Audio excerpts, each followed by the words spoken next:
So we are continuing from shorthands. So this is property flex. It is assigned to child and it is a shorthand for these three properties. So if we give flex 1 on a child, it applies these properties. Basically it just gives the value from to flex grow actually, and in markup we can use it like this: flex 1 flex 1. Then we go to here flex 2, or again flex grow 2 is assigned to flex grow. So assigning it to any element, for example here, would make this element grow twice as big as this, considering this is given flex 1, because by default flex grow is 0 on all child elements. So next example here is this flex auto. So flex auto, when auto is given, some width is given, it is passed to flex basis.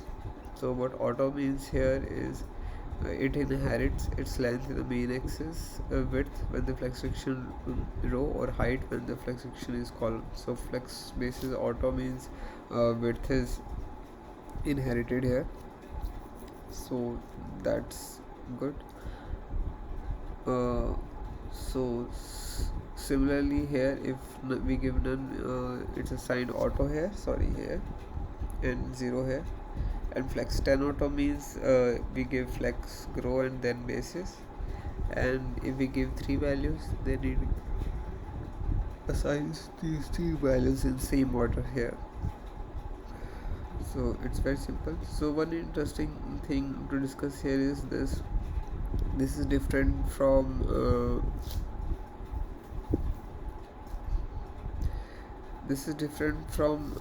auto property here, and that means, because if auto is set here, that means it inherits from child, whereas if 0 is given, it takes width as 0%. So when width is auto, that means the content is allowed to fill, the width is allowed to fix the content, and I have mentioned about that in here, I think. Here auto fallback means falls to width, and width auto is set, which means that the browser will automatically calculate the width of the element based on its content, parent, content, or other style. If a max width or min width is set, width auto will respect to these constraints. That's good. Also, I think the heading of this is not set properly. This is heading 3. This needs to be heading 3 as well, and this as well. So this is heading 2. Okay, I think I should set it to 3 as well. Setting it to 3 makes it look better. So that was about first shorthand. Let's go to second shorthand. This flex flow, and it is shorthand for two properties: flex direction and flex wrap.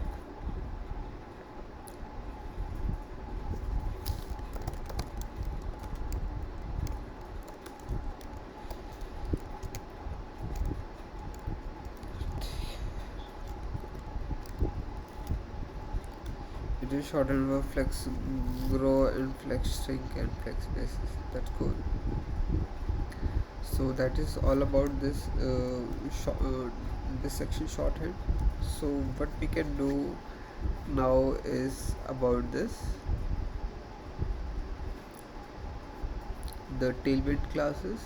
This here, maybe I can put it green here.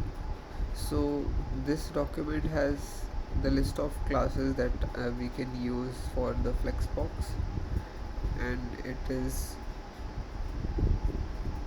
very interesting list. This here, the cheat sheet. I think I should put the heart here. Okay, this will be highlighted from now. So these are all these classes that we can discuss, that we discussed earlier in that core document. So also important thing here is, if you open any link from here, also it's written here that docs with example everywhere. So it is very till here. This all is flex. So interesting thing is, like, these are the classes that we can use with flex section. Obviously this is the heading, and these are the really good examples. I think I can take a look at these examples if I ever want to uh, clear some doubts, or just have a reference of using these examples, these properties of different values. I think it would be very interesting to use it like this. So that is something I wanted to show you. Next thing is this, the Flexbox 1 and Flexbox 2. The server is not running, obviously. So these are the examples that I can always use, or always I can make more examples to demonstrate the usage here.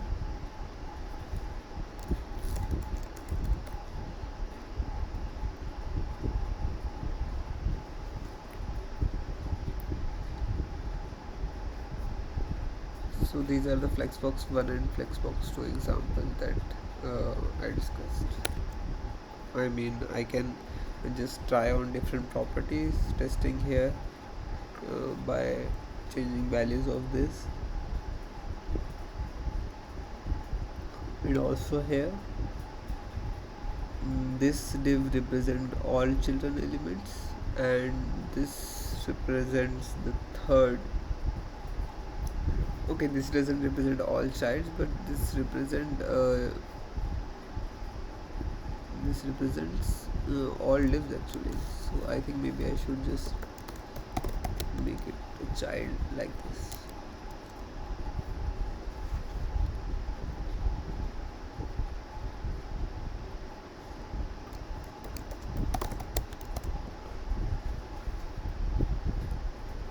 So that is it for this video.